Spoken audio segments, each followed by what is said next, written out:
Hello everyone. Hello everyone. I hope आप लोग सब ठीक हो। तो आज हम लोग इस वीडियो में नया चैप्टर क्लास 10 का स्टार्ट करने जा रहे हैं, लाइट। तो लाइट बहुत ही इंपॉर्टेंट चैप्टर है क्लास 10 का। इसको हम लोग साथ में मिलकर फील करते हैं कि क्या है लाइट, कि इससे रिलेटेड फिनोमिनन्स क्या है, इससे रिलेटेड टर्म्स क्या होता है, और समझेंगे हम लोग अपने चारों तरफ कलरफुल वर्ल्ड के बारे में। हम लोग जानेंगे इसी चैप्टर में आगे बढ़ते हुए रेनबोज के बारे में, तारा टिमटिमाता क्यों है, सूरज लाल क्यों दिखता है सुबह में, और भी बहुत सारे नेचुरल फिनोमिनास को हम लोग इसमें समझने जा रहे हैं एक एक करके। तो पहले हम लोग बेसिक से स्टार्ट करेंगे और उसके बाद हम लोग धीरे धीरे करके आगे बढ़ते चलेंगे। तो लाइट है क्या? Light is a form of energy. Light जो है वो एनर्जी का एक रूप है, ठीक है। Light is a form of energy जो क्या कर रहा है कि हम लोग को चीज़ों को देखने में हेल्प कर रहा है। हमारा आँख इसको परसीव करता है और उसके बाद हम क्लियरली ऑब्जेक्ट्स को देख सकते हैं, ठीक। तो हम लोग लाइट से रिलेटेड कुछ प्रॉपर्टीज के बारे में बात करेंगे बेसिक सा, और उसके बाद हम लोग आगे बढ़ते हुए चलेंगे। तो लाइट का स्पीड होता है 3 × 10⁸ मीटर पर सेकेंड, ठीक है। इसका मतलब क्या हो रहा है, एक सेकेंड में 3 × 10⁸ मीटर वो ट्रेवल कर सकता है, लगभग 3 लाख किलोमीटर पर सेकेंड में। 3 लाख किलोमीटर लाइट जो है वो हर एक सेकेंड में ट्रेवल करता है। लाइट हमेशा एक स्ट्रेट पाथ में ट्रेवल करता है, जिसको हम लीनियर प्रोपगेशन भी कहते हैं। Linear propagation of light. Linear propagation, linear मतलब स्ट्रेट, प्रोपगेट करना मतलब मूवमेंट करना, एक जगह से दूसरी जगह जाना। तो लाइट हमारा लीनियर प्रोपगेशन करता है, ठीक है। और इसको इससे रिलेटेड हम लोग देखे थे कार्डबोर्ड्स को रख के एक्सपेरिमेंट। 3 कार्डबोर्ड्स को रख लिए थे, एक होल्ड करके, इस तरफ लाइट का सोर्स था और इस तरफ हमारा क्या किए थे कि पीछे एक पर्दा रख दिया। अब देख रहे थे कि अगर लाइट हमारा जो होल था वो अगर स्ट्रेट लाइन में होता था तो पीछे में हमारा जो सोर्स है उसका लाइट पहुंचता था। लेकिन अगर एक भी कार्डबोर्ड को हम लोग थोड़ा डिस्प्लेस कर देते थे तो पीछे में हमारा जो इमेज है वो इसका जो सोर्स का वहाँ पर नहीं बनता था। और हम लोग इससे क्या महसूस, इससे हम लोग क्या पता चल रहा था कि लाइट जो हमारा होता है वो एक स्ट्रेट लाइन में ट्रेवल करता है। और कुछ टर्म्स को हम लोग इससे रिलेटेड देखेंगे। मान लीजिए पॉइंट ए है से लेकर बी तक हमारा लाइट ट्रेवल कर रहा है, तो वो जिस स्ट्रेट पाथ पे ट्रेवल कर रहा है उसी को हम लोग क्या कह रहे हैं, उसका रे कह रहे हैं, ठीक है। जब ढेर सारा रेज आपस में मिलता है, बंडल ऑफ रेज जो होता है उसको हम लोग क्या कहते हैं, बीम कहते हैं। Bundle of rays is known as beam, ठीक है। बीम पैरेलल हो सकता है, कन्वर्जेंट हो सकता है। कन्वर्ज कर रहा है, कन्वर्ज करना मतलब किसी एक पॉइंट पर आकर मिल रहा है। डाइवर्ज होना मतलब किसी सोर्स से चारों तरफ की ओर बिखर रहा हो, तो ये हमारा डाइवर्जिंग बीम है। ये था लाइट्स के बारे में, ठीक है। अब लाइट के बारे में थोड़ा और हम लोग आगे चलते हुए देखते हैं और समझते हैं सोर्स क्या होता है। सोर्स क्या होता है, वैसा कोई भी ऑब्जेक्ट जो कि अपने से लाइट इमिट कर रहा हो, या तो वो लाइट उसका खुद का होगा या किसी और का होगा। जैसे कि सन हो गया, बल्ब हो गया, ये सारा ऑब्जेक्ट जो भी लुमिनस ऑब्जेक्ट है सब खुद का लाइट होता है। ये खुद अपने से लाइट इमिट कर रहा होता है, इसको किसी और का लाइट का जरूरत नहीं है। लेकिन कोई भी ऑब्जेक्ट है, जैसे कि हम हो गए नॉन लुमिनस ऑब्जेक्ट, जिस तरीके से बोर्ड हो गया, तो क्या होता है लाइट यहाँ पर पहले इस पर टकराता है और उसके बाद ये लाइट को इमिट कर रहा है, जो आ रहा है उसको ये रिफ्लेक्ट कर रहा है, ठीक है। तो इस तरीके से सोर्स एक जो खुद का लाइट होगा, एक जिसका खुद का लाइट नहीं होगा, वो किसी और का लाइट को रिफ्लेक्ट कर रहा होगा। जिस तरीके से एक लाइट आया मेरे फेस पर और मेरा फेस का लाइट वहां पर गया, तो हम यहाँ पर सोर्स की तरह एक्ट कर रहे हैं, मेरे से लाइट बाहर निकल रहा है और ये लाइट आया कहाँ से, सामने से आ रहा है, ठीक है। तो थोड़ा सा और आगे डिटेल में चलते हैं। तो लाइट जो हमारा होता है ये वैक्यूम में से स्पीड से ट्रेवल कर रहा है हमारा, ठीक है। अब क्या होता है कि बहुत सारा ऐसा मटेरियल है जो खुद से लाइट एनर्जी को ट्रेवल करने देता है, मतलब कि उसका ऐसा प्रॉपर्टी होता है उस मटेरियल का कि वो अपने थ्रू लाइट को पास होने दे रहा है, उस एनर्जी को पास होने दे रहा है। तो उसको हम लोग क्या कहते हैं, जो कंप्लीटली उस एनर्जी को अपने थ्रू पास होने दे रहा है, ट्रांसपेरेंट ऑब्जेक्ट्स। ट्रांसपेरेंट जिसके थ्रू लाइट एनर्जी क्रॉस कर सके, इसका मतलब लाइट उसके थ्रू पास कर रहा है, आर पार देख सकते हैं हम, ठीक है। इस तरफ जो भी ऑब्जेक्ट है, मेरे से जो लाइट सोर्स लाइट निकल रहा है, रेज निकल रहा है, ठीक है, टकरा के आने के बाद में वो इसके थ्रू पास कर गया, सामने वाले आदमी के पास में एनर्जी पहुंचा, उसके आई में रे पहुंचा, तो वो क्या करेगा, हम उसके लिए विजिबल हो जाएंगे, तो ये ट्रांसपेरेंट हो गया। एक होता है ओपेक, जो क्या करता है कि खुद से लाइट को अलाउ नहीं करता है पास होने के लिए। जिस तरीके से ये बोर्ड हो गया, ठीक है, जिसके थ्रू लाइट हमारा पास नहीं कर सकता है, वो एनर्जी उसके थ्रू पास नहीं कर सकता है। ठीक, और इसके बाद इसके बीच का एक और है हमारा ट्रांसलूसेंट, जो पार्शियली अलाउ करता है, पार्शियली आधा अधूरा, कुछ पार्ट उसके थ्रू पास करता है, कुछ पार्ट जो है लाइट का वो उसके थ्रू पास नहीं कर पाता है। तो ये हमारा ट्रांसलूसेंट था। ठीक है, अच्छा, तो अब कभी भी कोई भी लाइट जो है हमारा किसी भी ऑब्जेक्ट को अगर स्ट्राइक करता है तो यहाँ पर कुछ फिनोमेना होता है। ठीक है, जिस वजह से हम लोग इमेज देख पाते हैं या सामने जो कुछ भी हमको दिख रहा होता है, यहाँ पे इसके ऊपर कुछ फिनोमेना हो रहा है। तो क्या क्या फिनोमेना जनरली होता है, अगर एक सोर्स से हमारा लाइट आ रहा हो, सोर्स खुद से लाइट एमिट कर रहा होगा या किसी और लाइट एमिट कर रहा होगा, तो ये लाइट अगर आ रहा है इस ऑब्जेक्ट पर, तो यहाँ पर क्या होगा, या तो अगर ये ट्रांसपेरेंट है तो ये क्या करेगा, खुद के थ्रू कुछ लाइट को अपने थ्रू पास करने का अलाउ कर देगा, तो इसके थ्रू कुछ लाइट जो हमारा वो पास करेगा। ठीक है, अभी जो ट्रांसपेरेंट ऑब्जेक्ट होता है ये कंप्लीट लाइट को अपने थ्रू, कंप्लीट लाइट इसके थ्रू पास नहीं होता है, कुछ लाइट जो होता है वो इसके अलावा भी क्या होता है, रिफ्लेक्ट कर जाता है, बाउंस बैक कर जाता है। ठीक है, और कुछ लाइट ये खुद एब्जॉर्ब भी कर लेता है। तो यहाँ पर तीन तरह का फिनोमेनन हो रहा है, एक या तो अगर ट्रांसपेरेंट है तो रिफ्रैक्ट होगा, फिर उसका रिफ्लेक्शन भी होगा और कुछ एब्जॉर्प्शन भी होगा। अगर ये ओपेक मीडियम है तो ये रिफ्रैक्शन नहीं होगा, सिर्फ रिफ्लेक्शन और एब्जॉर्प्शन होगा। तो हम लोग क्या करेंगे, यहाँ पर सिर्फ दो फिनोमेनन को इस टॉपिक में हम लोग इस कंप्लीट सीरीज में बढ़ते हुए देखेंगे, रिफ्लेक्शन और रिफ्रैक्शन के बारे में।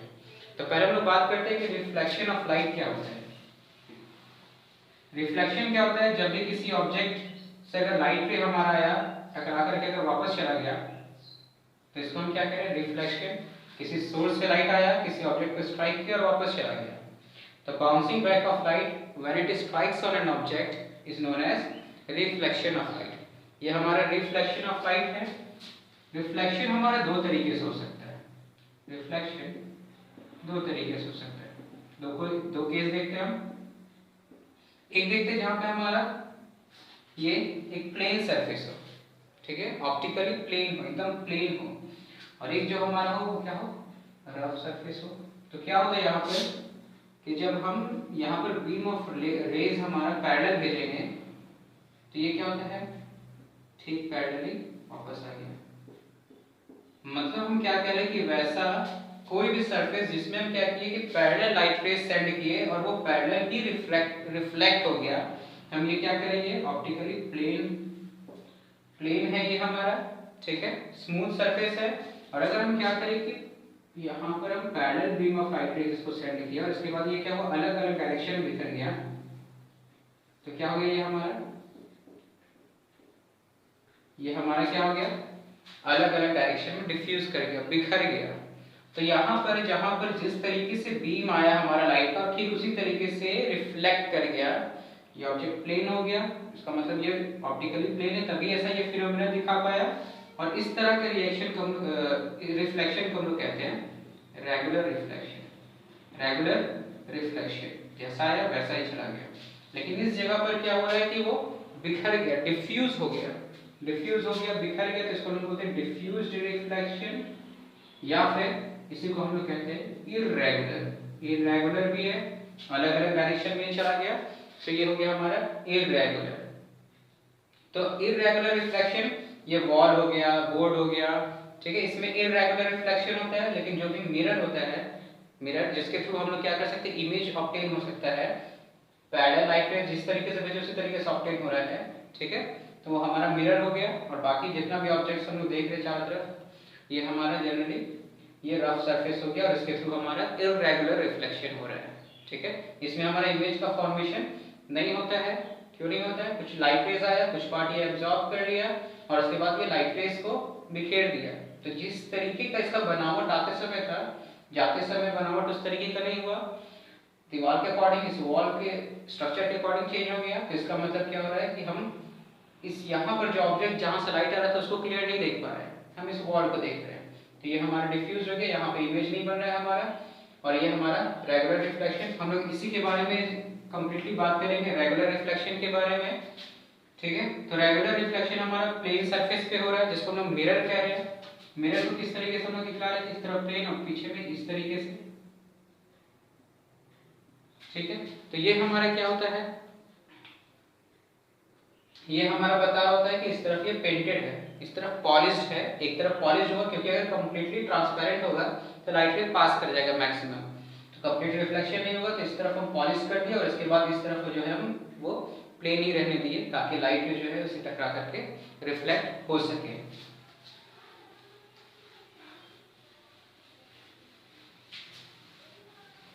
ये था हमारा रिफ्लेक्शन। अच्छा, अब जब ये हमारा सोर्स से जो लाइट रे आता है इसको हम लोग रिवाइज कर रहे हैं जल्दी से, ये पढ़ा हुआ होगा, इसको हम लोग इंसिडेंट रे कहते हैं। ये टकराने के बाद क्या होता है, किसी एंगल, ये टकराने के बाद में फिर रिफ्लेक्ट हो गया, तो रिफ्लेक्ट होने के बाद जो बना इसको हम लोग क्या कहते हैं, रिफ्लेक्टेड रे। इसको हम लोग क्या कहते हैं, ये जिस पॉइंट पे स्ट्राइक किया, पॉइंट ऑफ इंसिडेंस। हम क्या करते हैं, यहाँ से खुद से एक नॉर्मल को इमेजिन करते हैं, एक लाइन इमेजिन करते हैं जो कि हमारे सरफेस के परपेंडिकुलर हो। ये होता नहीं है एक्चुअल में, बस हम इमेजिन करें कि ये लाइन जो है वो इस सरफेस के परपेंडिकुलर है हमारा, ठीक है। तो नेचर में क्या होता है कि हम लोग क्या करते हैं, नेचर में कोई भी फिनोमिनन होता है तो उसको हम लोग ऑब्जर्व करते हैं, ऑब्जर्व करते हैं और उसके बाद देखते हैं कि कोई खास पैटर्न फॉलो कर रहा होगा और उसके अकॉर्डिंग हम लॉज क्रिएट करते हैं, खुद से देखते हैं, ऑब्जर्व करते हैं और फिर हम लोग बनाते हैं कि अच्छा ये ऐसा ऐसा रूल्स, इसमें इस तरीके से ये रूल जो है वो फॉलो कर रहा है लाइट रिफ्लेक्शन होते समय। तो लाइट जब भी रिफ्लेक्ट होता है तो यहाँ पे दो लॉज होते हैं इसमें, लॉज ऑफ रिफ्लेक्शन जिसको हम लोग कह रहे हैं। पहला लॉ क्या कहता है, incident ray, reflected ray and normal lie at the same point at the same plane. All lie at the incident ray, normal and reflected ray lie at the same point and same plane। ये plane का मतलब क्या कहने का हो गया, ये plane कहने का मतलब हो गया हमारा, प्लेन कहने का मतलब हमारा क्या हो गया यहाँ पर कि ये तीन रेज, ये हमारा इंसिडेंट रे है, इस तरीके से आया, ये रिफ्लेक्ट हुआ और ये हमारा कुछ नॉर्मल होगा, ठीक है। ये तीनों हमारा एक प्लेन पर आ जाना चाहिए, ये इस तरीके से, ऐसा नहीं कि इस तरीके से है, ठीक है। ये तीनों एक कंप्लीट प्लेन पर है, तो ये हमारा क्या हो गया कि तीनों एक प्लेन पर होना चाहिए और एक पॉइंट पर होता है। अच्छा, इंसिडेंट और नॉर्मल के बीच में जो एंगल होता है इसको हम कहते हैं एंगल ऑफ इंसिडेंस और इसको एंगल ऑफ रिफ्लेक्शन। तो सेकंड लॉ क्या कहता है कि ऑलवेज एंगल ऑफ इंसिडेंस जो होता है वो एंगल ऑफ रिफ्लेक्शन के बराबर होता है, हमेशा ये एंगल जितना भी होगा वो इस एंगल के बराबर होता है, ठीक है। तो ये था हमारा यहाँ तक रिफ्लेक्शन के बारे में लॉज देखे। अब ये जो लॉज ऑफ रिफ्लेक्शन ये हर जगह फॉलो हो रहा है, डिफ्यूज में भी और रेगुलर में भी फॉलो हो रहा है हमारा, ठीक है। अगर हर एक पॉइंट पर जाए डिफ्यूज में भी तो देखेंगे वहां पर कि हर एक पॉइंट पर हमारा क्या हो रहा है, लॉज ऑफ रिफ्लेक्शन इस तरीके से आया, ये इस तरीके से चला गया। तो इस पॉइंट पर हम देखेंगे तो नॉर्मल देखेंगे तो यहाँ पर जो एंगल बना होगा इसके बराबर होगा। इस पॉइंट पर अगर हम नॉर्मल ड्रॉ करेंगे, नॉर्मल सरफेस के परपेंडिकुलर होना चाहिए, तो यहाँ पर जितना एंगल बनना होगा उतना ही एंगल यहाँ पर भी बनना होगा। तो लॉज ऑफ रिफ्लेक्शन हर जगह हमारा फॉलो होता है। अब आगे हम लोग बात करेंगे, ये तो प्लेन मिरर, आगे हम लोग बात करेंगे स्फेरिकल मिरर के बारे में। तो मिरर्स दो तरह का होता है, एक होता है प्लेन मिरर, एक होता है हमारा spherical mirror. Mirrors two type, plane and spherical. Spherical mirror क्या होता है, वैसा मिरर जो कि एक स्फीयर का पार्ट हो, एक बड़ा सा स्फीयर का अगर कोई पार्ट हो, स्फीयर है हमारा, ठीक है, और इसको हम बीच से इस तरीके से कट करके कटोरी के शेप में, तो ये जो बन गया इसको हम लोग क्या कहते हैं, स्फेरिकल मिरर। अब ये तो या तो इनसाइड वाला इसका पार्ट इसका रिफ्लेक्टिंग होगा या आउटसाइड वाला पार्ट इसका रिफ्लेक्टिंग होगा। तो अगर इनसाइड पार्ट रिफ्लेक्टिंग है तो इसको हम बोलते हैं कनकेव, आउटसाइड रिफ्लेक्टिंग है तो इसको हम बोलते हैं convex, concave and convex. Okay, तो आज हम लोग यहीं तक रहने देते हैं। कल हम लोग क्या करेंगे, इसी को आगे बढ़ाते हुए देखेंगे इमेज फॉर्मेशन कैसे होता है इन सारे मिरर्स के अंदर में, अलग अलग केसेस को हम लोग डील करेंगे एक एक करके, और इसके बाद बहुत ही इंटरेस्टिंग फिनोमेना को देखेंगे हम लोग। आज यहीं तक रहने देते हैं। Thank you.